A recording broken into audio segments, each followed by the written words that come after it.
আস্তে আস্তে সবকিছুই হারিয়ে যাচ্ছে। হারিয়ে যাচ্ছে আমার হাসি, আনন্দ, ভালোবাসা, বিশ্বাস। আগে একাকিত্ব দেখলে ভয় পেতাম, এখন তো মনে হয় একাকিত্বই সবচেয়ে উত্তম।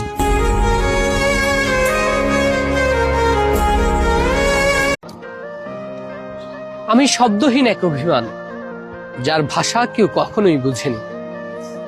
আমি অনুভূতির অতল গহীনে ডুবে থাকা এক নির্বাক নদী। আমি হারিয়ে যাওয়া এক চিঠি, যা পৌঁছানোর আগেই ছিঁড়ে ফেলা হয়েছে। আমি এমন এক ফুল, যা ফোটার আগেই ঝরে গেছে।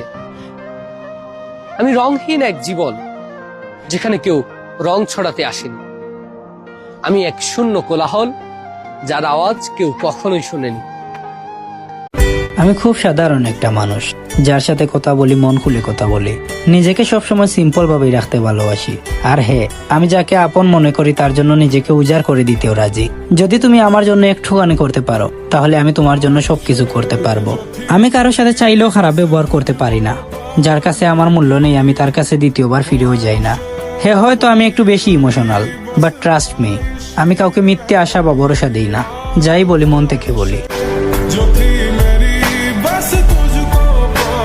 তীব্র অভাব আমায় ভয়ঙ্কর নিষ্ঠুর বানিয়েছে, শত কষ্ট চেপে সকল কিছু মেনে নিতে শিখিয়েছে।